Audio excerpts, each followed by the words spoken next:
Hiya, Stuart Johnson, farming in Hexham, Northumberland. Been asked to come along today just to share my experiences. That doesn't look right, but that's fine, never mind. I haven't cracked it at all. I have made loads of efforts and attempts over the last few years to do it.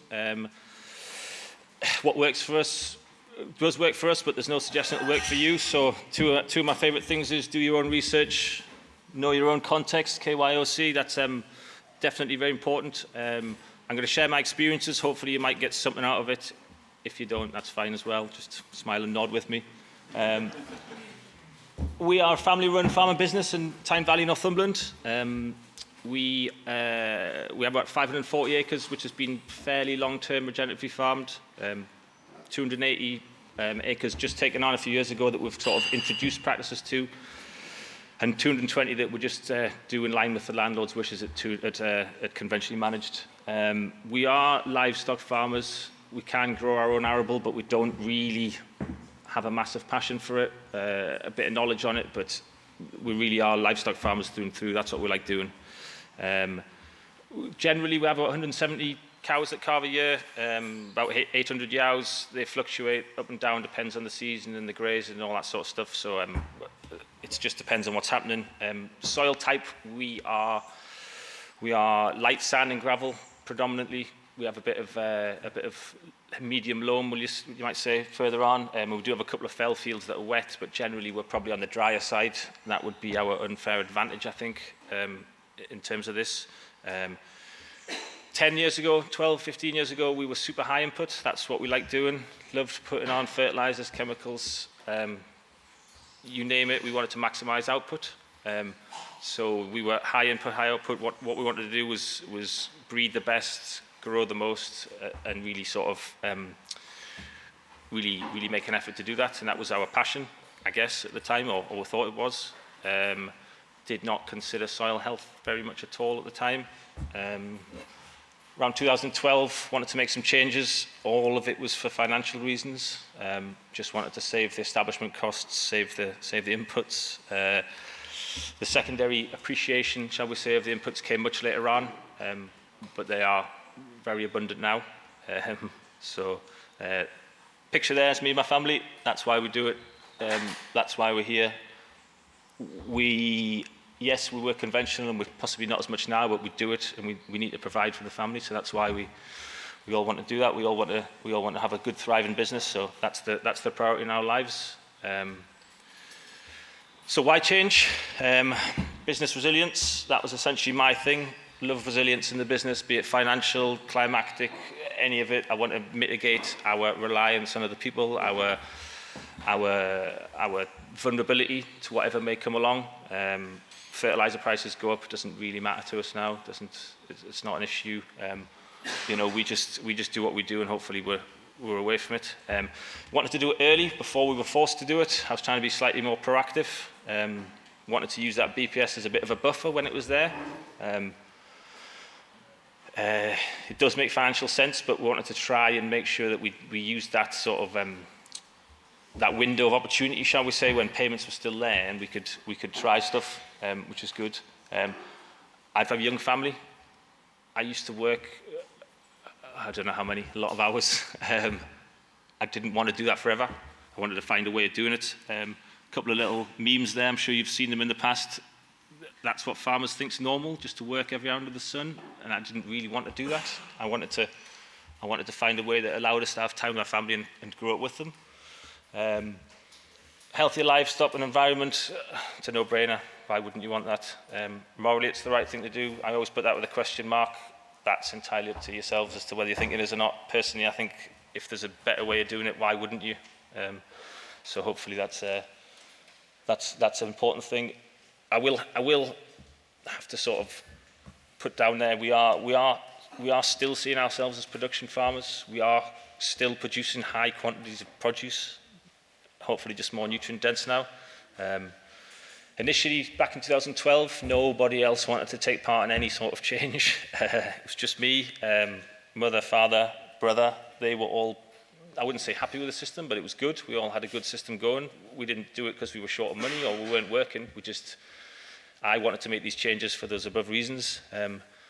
So it was a case of trying things small and steady to begin with. It was a real slow burn, making little changes, get a little win, and then be cheap when you're doing it. If you go and spend a great whack on something and then it turns out to be wrong, that is going to go down badly. So for me, it was definitely about going slowly, bringing the team along with us, and we have just about got there now. We're singing off the same hymn sheet. I say to people, we're not actually singing the same notes very often, but we are definitely singing off the same hymn sheet now. So those first few years, Scattergun didn't really have a proper direction of what we were doing. I was trying things. We went to a Claydon drill just to try things. Initially it was all arable land, went to the Claydon drill, utilised some monoculture cover crops, all with the same conventional inputs. I was just trying to basically save money. That's all we were trying to do. There was no real consideration for the soil, again, still at that time. But what was becoming really apparent was when we were getting successes, that seemed to be on the land that had the high organic matters, had the better microbiology in it. And it was about 2017 we got to a little bit of crossroads and thought, right, are we gonna keep going down this route, or are we gonna deviate back to conventional, which is possibly slightly more consistent, shall we say? Chose the former, decided to educate ourselves, learn, understand, something that possibly had done previously but not particularly well, shall we say. And about that time came across regenerative agriculture, and in the words of Gabe Brown, became intentional with it. So we wanted to go out and actually do it, and we went about stuff with a purpose rather than just trying things and winging it. We actually made a bit of a plan and went about it methodologically, whatever you want to say. So this is increasing knowledge. I'm not going to preach to you, all know all these. It's come on massively over the last few years, but my particular favourites are those ones there. Understanding ag's been a real help throughout all of this with us. I used to look at a lot of Graham Sate and Joel Williams, who were good with sort of amendments to help us through the process, but I didn't see an end to the amendments, which I didn't like that, so I wanted to go sort of further on. So we went to, I think, Understanding Ag. That was the real bit where we sort of really made some progress with things. Love David Montgomery, Go on the Revolution. If you haven't read it, that is brilliant. So 2018 onwards, went into it with a bit more intent about us, trying to be, rather than just saying we were doing some good things, we decided to go out and actually do some bloody good things. Clarity and direction came from the Understanding Ag, the 4 ecosystem processes. That is driven by the 6 principles and the 3 rules. So that allows us to try and question ourselves all the time as to what we're doing. Is it the right thing to do? The whole mindset change. I don't use the word holistic because if you talk to a conventional man, it very quickly puts them off any sort of a conversation. But we do look at things from a holistic approach. The whole, try and see it as a whole now. I don't think I'd even considered the importance of livestock in the system at that time and how important it was, the grazing wise. So once we brought that sort of extra element into it, that's when things really sort of fast-tracked through. Now we spend 5 years building our fertility account up on the legume and herb-rich pastures to get 2 years of arable out of them. All that's for our home saved, use it ourselves, but we used to grow 180 acres of arable, but we're down to sort of 70 now because we're just not feeding it very much anymore or using it. So again, things have changed and we're just moving away from where we used to be. We also came into it with a slightly more positive mental attitude because some members of the team hadn't had one to that point. So we all sort of said, let's do it and let's do it properly. And I think it has paid dividends doing that. Long-term strategies, what did we actually focus on? Costings and financials. I'm a financials man. I love crunching numbers. I love looking at stuff. I love the nerdiness of it all. But I also love trying to find a profitable business, specifically a profitable suckler cow herd. That is my real sort of passion with it all. What else did we do? We wanted to understand our context better, our environment, our unfair advantage, which has been, often your unfair advantage is something that you've complained about for years, but actually it turns out it's pretty good. So we picked stones for years, but actually stones are very good at holding cattle up in the winter. so we can outwinter quite well at our place. Diversity, wanted to put that into everything. Doesn't matter what you're talking about in terms of environment, business sort of enterprises, whatever you want to think at, the multi-species swards, we want to put that in everywhere. Got rid of the Claydon, it wasn't enough, went full no-till. We look at the 634 and everything that we do now. Every discussion we have sort of comes back around to thoughts of, is this going to benefit what we're trying to do, or are we deviating slightly?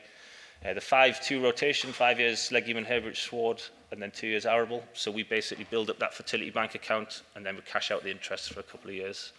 Never below where we started, but we do utilise it still. Whether we'll keep doing arable forever is a completely different question, but we'll find out. Observations, that's something that I don't think I've ever really taken seriously before, but to sit and actually observe and to make sure what we're doing is the right thing, that's crucial through this whole thing, especially looking for indicator species or indicator events that you might see. So it's important for us. So that was one of the things we said. And continual development is essentially, we're never going to get to where we want it. Well, we can get near it, but we're never going to hit perfection, but we're going to keep striving to get there. So hopefully one day we'll slow down and find out.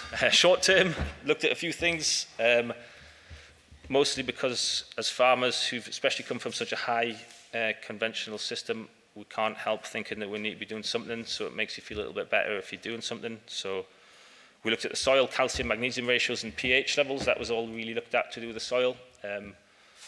Put them right if they needed it.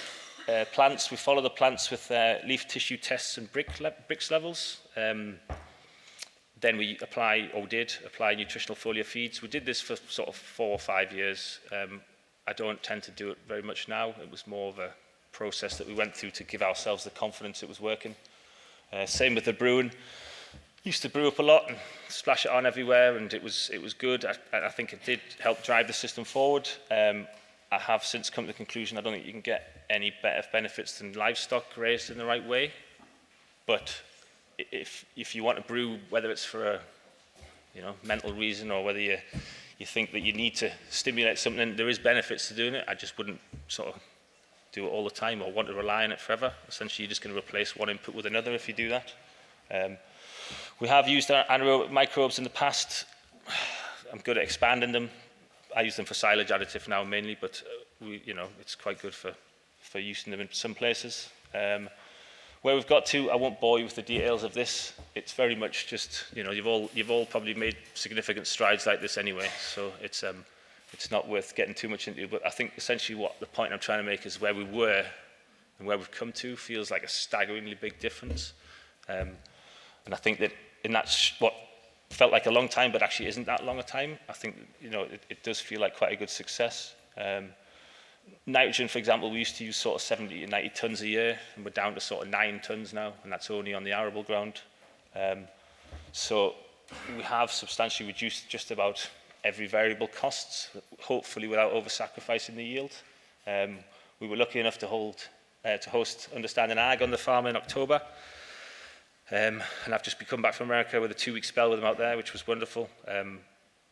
They were every bit as good as I hoped they'd be. So if you get a chance, do go. These are some thoughts I never have. Thoughts I never thought I'd have. So 15 years ago, never thought any of that would be true, especially the sheep one. But your mindset does change through this. So it's quite interesting how different we are and how different our farming is now. But it's nice. It's a nice way to farm. Last slide. I've motored through this, so that's good. Key points that I do think for us, for our farm, it's not one size fits all. We've tried a lot of stuff that other people advocated and said would work, and it had varying results. It's all about finding what works for you in your context. Don't be too evangelical about any of it, because that can be exceptionally depressing when things don't go right. So try and ride off the good things and take note of the good things and just put those bad things to the back. Margin, not yield, is the absolute killer, top of the list, I think, in terms of get your head around the fact that it took a lot for our farm as well. Getting your head around the fact we didn't need to get everything. We don't need to get every last little bit out of the arable field, say. if we've got a break-even point on the margin of an arable crop of a tonne an acre or less, we don't need to punt for 4 tonne by hauling fertiliser on. We'll just take that less yield and be happy that we're still making more money than the man over the river who needs 3.5 to break even. So that mindset change is huge. Compounding, cascading effects is crucial as well. The whole idea that you make a decision and it's not going to impact on anything else later on is it's not just wrong, it's very difficult to get your head around, whereas in reality, whatever you do will have a knock-on effect. So what we try and do is make sure that the knock-on effect is a compounding positive one rather than a cascading one. And that leads on to the short-term wins. If short-term wins over long-term, we always like to think long-term now. If our crops don't look very good and we're going to slop some nitrogen on, of course they'll look better and they will react to that. But at what cost will that be for the year after or for the next crop? So we now look at it sort of we'll take what's gone there and we'll bank that little bit of resilience that we've built up there for the following year, which is a lot easier, but it feels a lot better as well. We try to generally understand the plant-soil relationship. My dad is 60 plus. He said to me many times, I don't think I'll ever understand this. And I've said to him many times, you don't really have to understand it, just understand the principles and you don't need to know the science. There's too many people making this too complex and too complicated for us. Whereas in reality, if you just follow the nice simple principles, it's going to flow and it's going to work itself out if we just sort of get out of the way a little bit. So bring your positive mental attitude. It's going to be really tested a lot of the time. Observe, key, I've already said, it's super important. The 634, and definitely try not to worry what the neighbours think, because there will be a lot of comments. So it's been a thingy. So that's me. Thank you.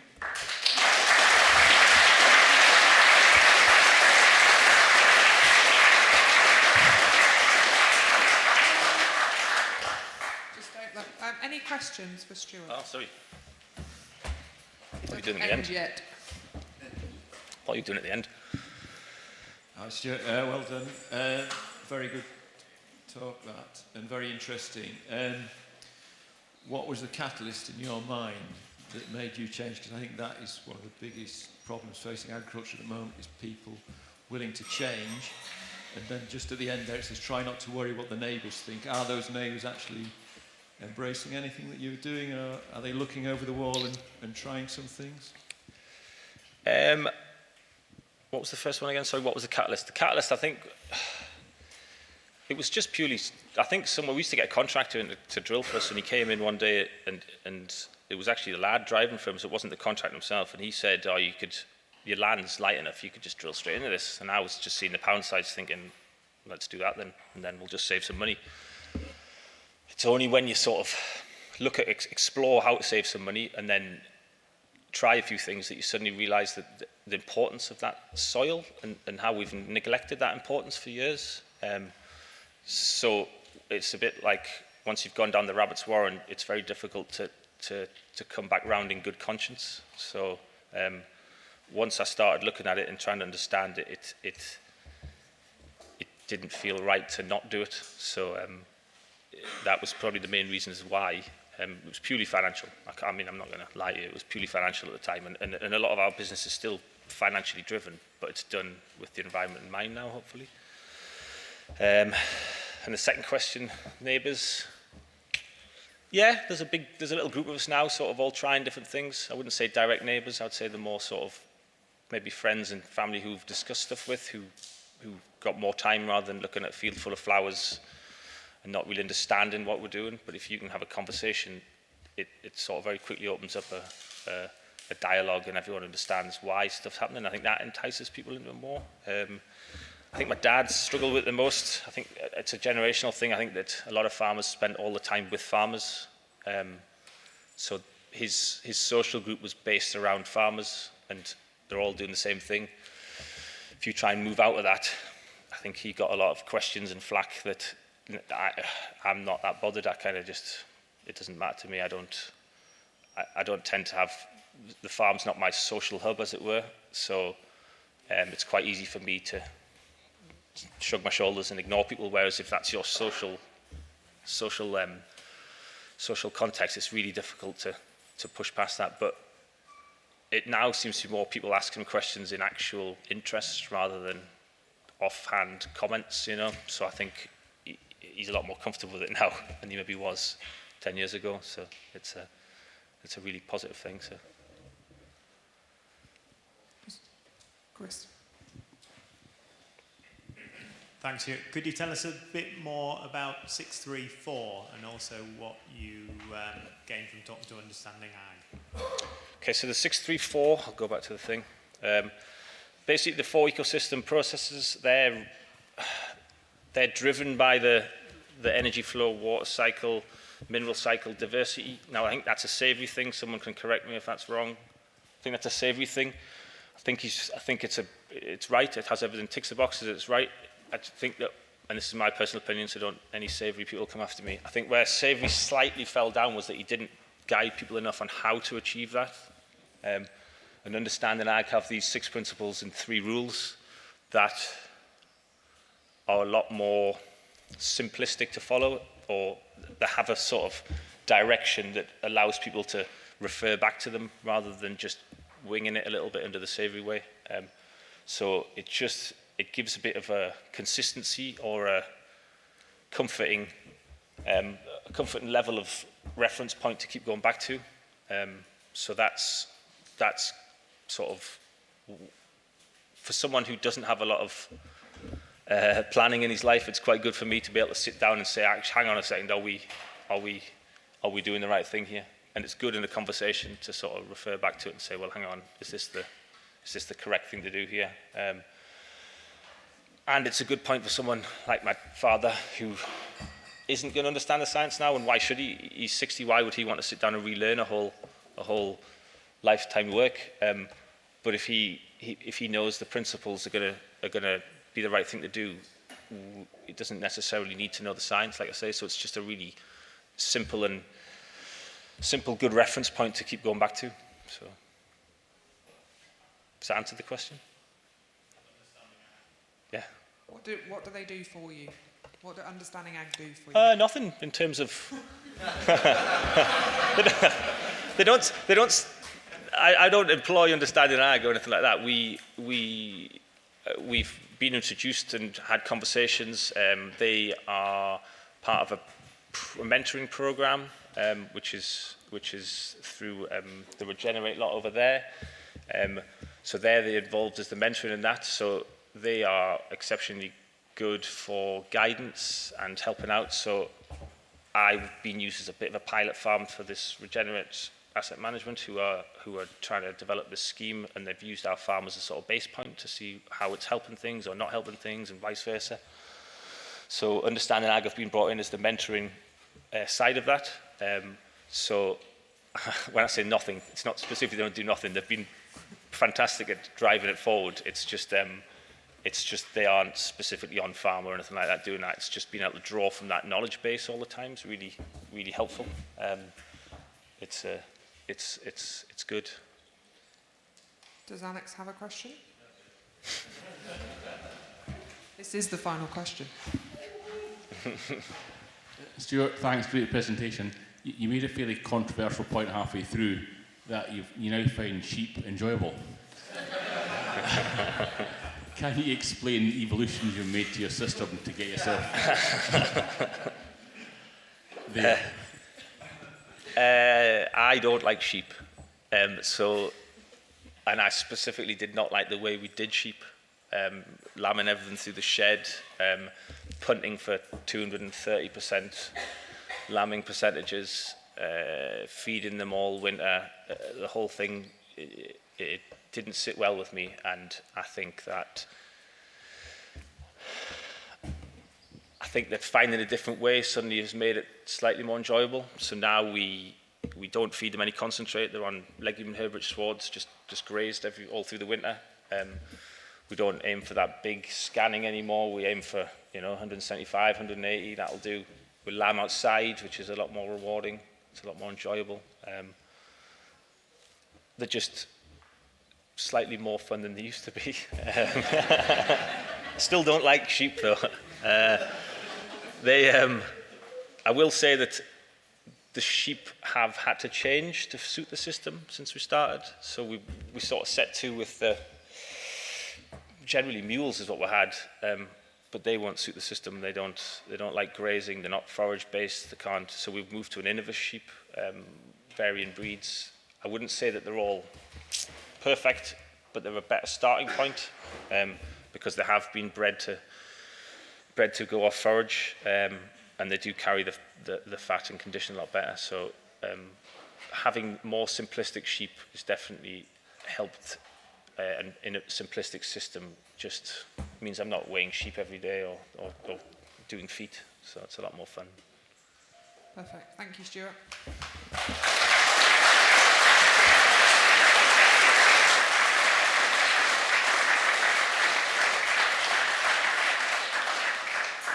So next up is Bruce. So straight over to you. Thank you. Thank you.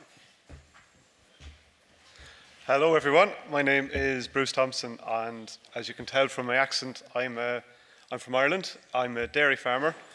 So if you just stick with the accent, I promise you, before we go home this evening, I'll have you all speaking Irish. So yeah, from the land of saints and scholars, and for reasons we're not going to get into, I certainly won't be a saint. I might, if I got into it, we might have to talk to Sarah Langford. So at a stage in my life I decided that I'd like to become a Nuffield Scholar. So that encouraged me to go and look at what issues we were having in our industry at home. So I initially looked at anthelmintic resistance, and took me down a rabbit hole of dung beetles by travelling all around the world to some of these exotic places. So how do we work this thing? Oh, that's not mine. There we go. So it wouldn't be a PowerPoint presentation without a boring graph. I just putting this up to show you that the systems in UK are very comparable to back home in Ireland. Same grass growth and rainfalls, in general speaking. So it's very relatable. And this is a confusogram. I'll try to understand this. So basically, what I want to show you is that the type of system we're running on the farm now has to fit in to the parameters of our KPIs. I make no apologies that I want to make money on my farm. I have a mortgage and I'm married with 2 kids, so it has to make financial sense. But it's what I can do within that system that doesn't affect my key performance indicators that can actually benefit the environment. So just showing that this is not affecting our one of our KPIs, one of the main ones, is our fertility rates. And if you pick out the figure down, figures 1 and 2 down at the bottom, it's the submission rates for fertility, which would be the first thing to be hit on a farm if animals are stressed. So basically, we're well above the national average in there. So it's, in other words, it's what we're doing is not affecting. Wrong way. Right. So looking at the parasite management on farms, we've spent 3 generations looking at the stages 5, 6, 7, and 8, which is the stages within the host. But almost 90% of the parasites on any farm at any given time are out on pasture, which is where we haven't been looking at managing them. So instead of parasite control, we're now looking at parasite management because we can't actually control parasites. It's taken us 3 generations to figure that out. I robbed this slide from Moore Park, which is our advisory research centre in Cork. And on a trial done in last year, they found resistance to the 3 wormer groups that we have. We have different products, but there's 3 wormer groups. They found resistance on, you can see the number of farms, 15 on white. There was 60% of those were resistant, and so on and so forth. So all 16 farms had resistance to clear, which is our ivermectin. So basically, ivermectin's shot. So it's not working. And that's our advisory service. It's state funded. It's completely independent.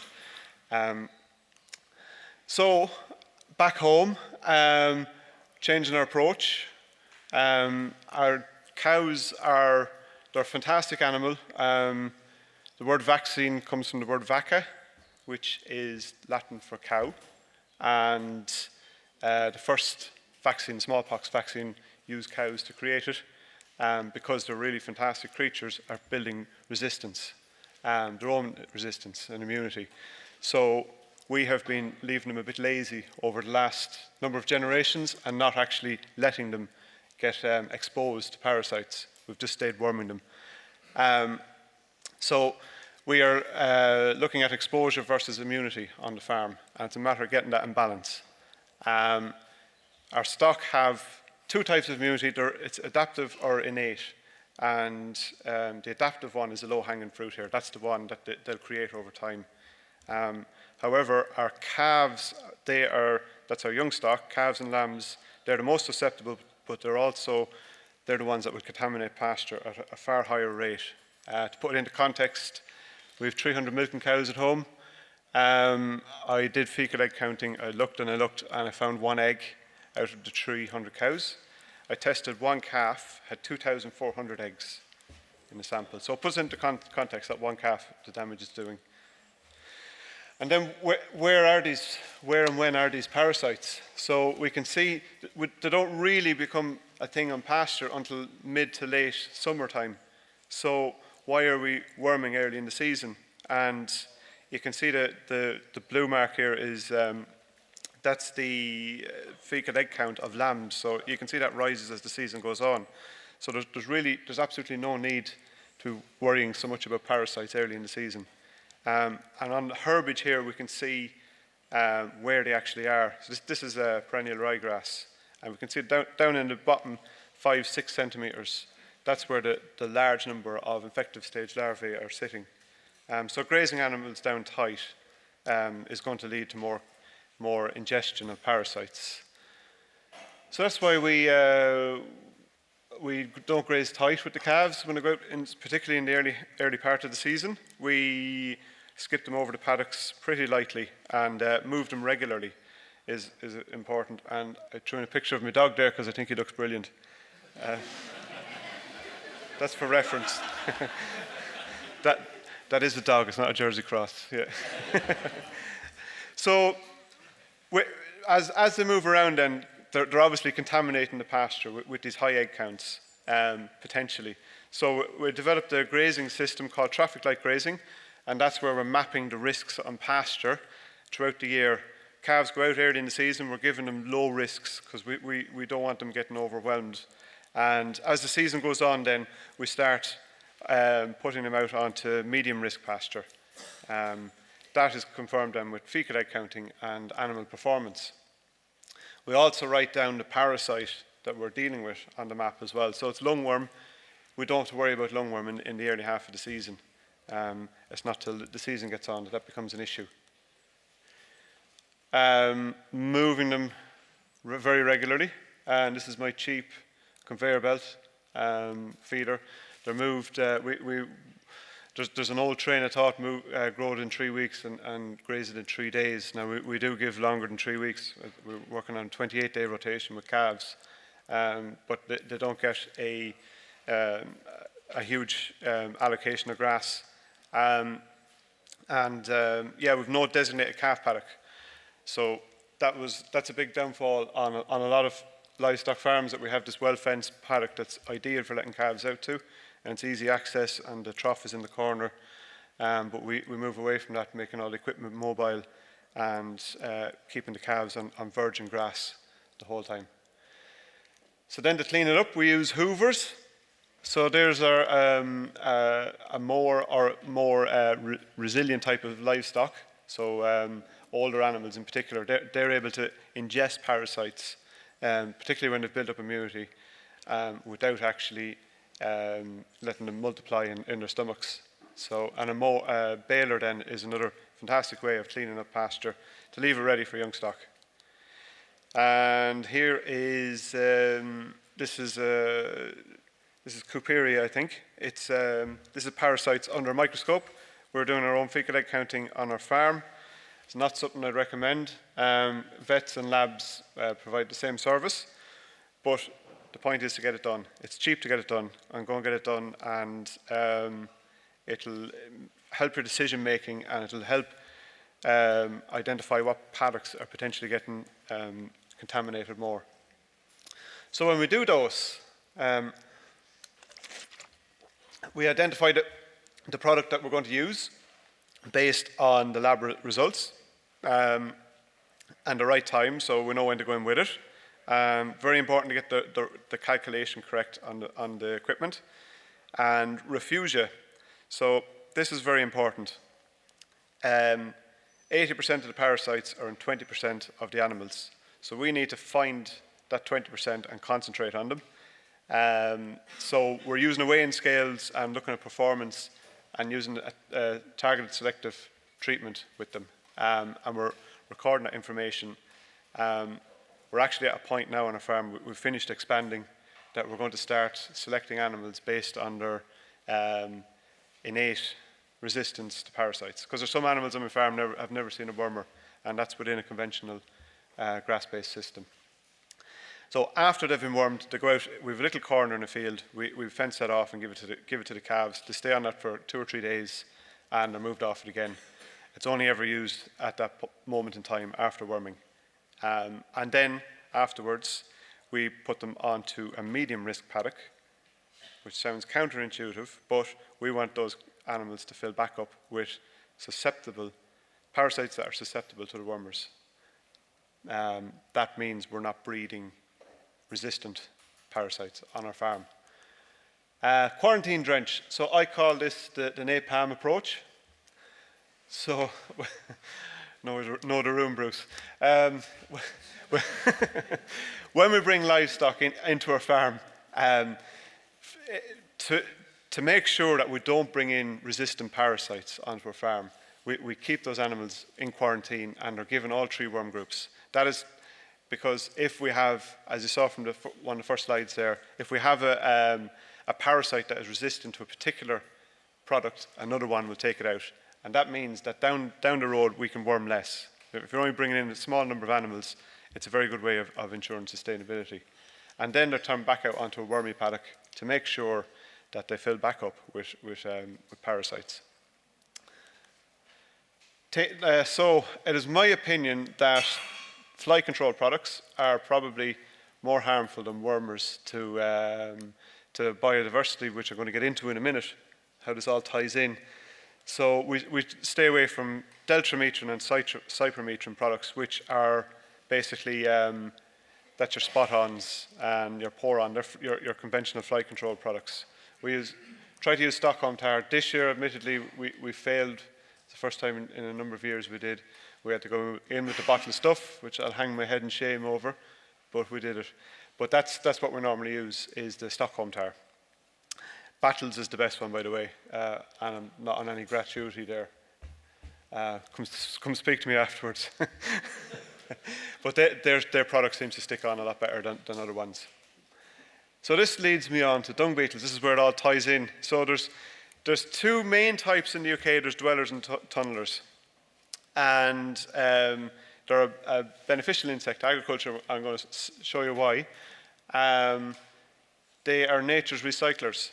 So they will, you can see you have the burrowers there pulling the dung into the ground, taking it off of the topsoil, where it's a noxious weed sitting on top, and they put it in at the grassroots, where it's a nutrient rich product at the roots of the grassland. There's a very rough guide on beetles. That's up on our website there as well. Dungbeetlesforfarmers.co.uk. We don't have the rollers that you see on the David Attenborough type films or documentaries. So the benefits to farmers then, show me the money. Parasite and fly reductions.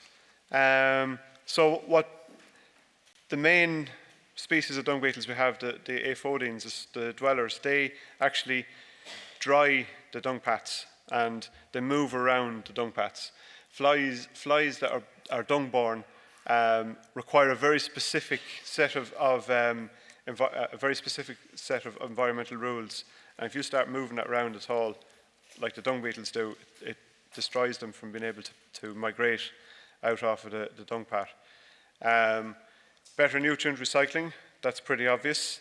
Soil aeration with the tunnelers. So if there was a machine that could be bought to do what the tunnelers do, we'd all buy one. The boreholes down into the ground, down to 1 metre deep, and increase the aeration of the soil. Reduce pasture fouling. So when you're removing the dung pats off of the pasture, it's leaving more grass available to the animals. And what they really do then in drying out the pat and drinking the pat, they're making it more attractive to earthworms. So these earthworms then will pull it into the soil, and they're the ones that really actually pull it into the ground eventually. They're also a transport service for beneficial mites, and you'll see one of those in a picture in a second. These mites actually eat fly eggs, but they can't actually migrate from one dung pat to another without the use of a dung beetle because they're so small. So the benefits to the environment then, so in removing this dung from on top of the soil and putting it into the soil at the roots, it reduces the risk of nutrients leaching into the waterways. But the real one that appeals to me is the fact that they're a food source for birds, bats, foxes, and badgers, which is a hard word for me to say, as you probably heard there. I'm caught with TB at the moment, so yeah, it's a love-hate relationship. But anyway, we're working through it. So this is a fox cat, and you can see the remnants of dung beetles in it. So it shows you that they really do feast on them. So it's another benefit. So part of my Nuffield, I travelled down to South Australia and Tasmania. And the reason I went there is they had to artificially introduce dung beetles because white man landed with his cattle and sheep back in the late 1700s, and they didn't bring the dung beetles with them. And the dung beetles that were in Australia had evolved around marsupials, so your kangaroos and your koala bears. And these big wet dung pats from the cattle and sheep appeared, and they took one bite out of them and decided that they tasted like shit. So that turned into a problem. Initially, it was an urban problem. So you know our stereotypical Australian with the corks hanging from the hat. That was because of the bush fly, who really propagated like wildfire in these dung pats that took about 3 to 4 years to disintegrate. If you can see the bottom right picture there, that's a field I visited in an area that had no dung beetles introduced yet. So they're still doing it. They started back in the late 50s, I think it was, and they're still at it. So you can see some of the species, what they're able to achieve. That top right picture, that is from a species called spinager, Geotrupis spinager, which is here in the UK. So it's not something that we can't achieve here. 5 minutes, perfect. Right.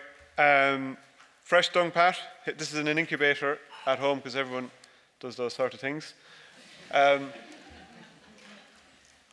Introduced my dung beetles. This is 72 hours later, completely burrowed into the soil. And here is a bit of messing around I did with a plastic bucket to see how deep they go, and I was told that the bucket wasn't deep enough. So that's how far down. You can see what they actually do. And there's the little chambers that they lay the eggs in. So declining population, why is that? Drug usage, removing animals from pasture, high grain diets, and the dung pats from Bruce's cows from his perennial ryegrass swards, and pasture harrowing and tilling. All those things are things that dung beetles don't like. So we are in trouble in this part of the world with dung beetles. So what I was doing to revert to that in my own farm was capturing beetles and reproducing them on my own farm. So there's, if you look closely at that picture, you can see the little mites climbing all over the beetles. So catch the beetles and artificially get them to reproduce at a higher rate. There's some of them in field tents and some of them in incubators. Thanks very much. Yeah. Go Liverpool. Yeah, no, it is quite laborious, and I have to admit I took a leaf out of Matt's book and employed some child labour to speed up the process. But yeah, that's basically the dung beetles, and this is show me the money part again. This is on my own farm, and last year this is what we spent on wormers. Conventional approach, and this is what we're at. So there's over £3,000 of a saving there to be made. Right, so the Irish bit. Repeat after me. Whale. Oil. Beef. Hooked. Now, say that again very fast in an Irish accent. Go.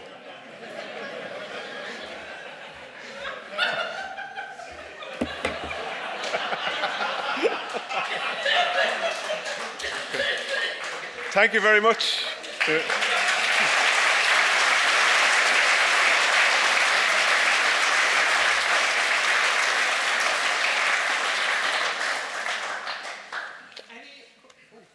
Any questions? Any questions for Bruce? Yes. Oh, here we go. Thanks, Bruce. That was brilliant. Can you just go through a bit more detail of the collecting and breeding the beetles? Like, what were the orange things, and what was going on there? Yeah. Okay. So I suppose it's hard to get into the detail, but yeah. So what we have to do is we're looking at timings. We're looking at topography and where animals are. So they come from dung pats, fields of dung pats. You're looking at wind direction, and they were put in a line. Those traps were put in a line. That was perpendicular to the prevailing wind at the time, and there's pitfall traps there. Now they're specially made pitfall traps that don't euthanize them. So yeah, you basically end up with a lot of the beetles. They fly zigzag to where the scent is, and they'll land into the middle traps mostly. Yeah, and then what you're trying to do to get them to repopulate is you're putting them into an enclosed environment, and you're fooling them into thinking that there's a shortage of food, because dung pats currently, if there's 2 dung beetles in it, it's like a retirement home. They might get on with it at some point. They're kind of very relaxed. But if you chuck in a load of them, it turns into Glastonbury. So you end up with fighting going on, and they start laying more eggs and reproduce at a higher rate. But you have to stay feeding that process. Then it's like a plague of locusts you're trying to recreate with dung beetles. So that's. Hi Bruce, thanks. That was fantastic. I think we're pretty sorted on our worming strategy at home, but we do have ticks, and so we are using Crowbeck still. But I see you've got eucalyptus oil up there. Is that just for flies, or have you got anything? Do you have any kind of hot answers on how to deal with ticks, because they will just decimate lambs? Yeah, ticks are a bit of an issue, all right, and not something I have to deal with too much, to be honest. So I'm not going to get into it too much, because I'm not an expert on ticks, to be honest. But I know with lice, I found very effective to shave their backs, and we use cubical lime on them, which is I think it's about 20% hydrated and 80% ground limestone, and that stops lice, if that's any good to you. Eucalyptus oil, then, we use that that's in our teat spray for the dairy cows. So it's a fly repellent, so we don't use any fly control on the cows at all. So they're getting that twice a day. So that's what that's about.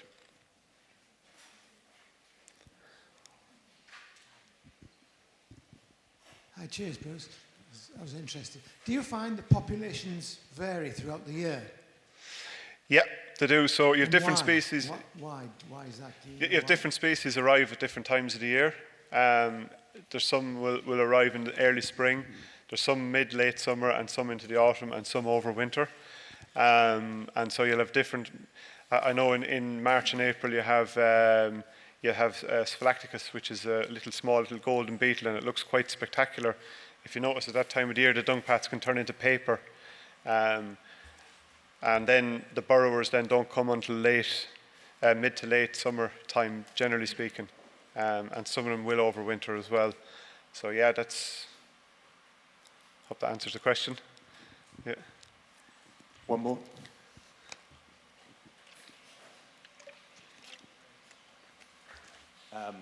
What do you do for fluke control at all?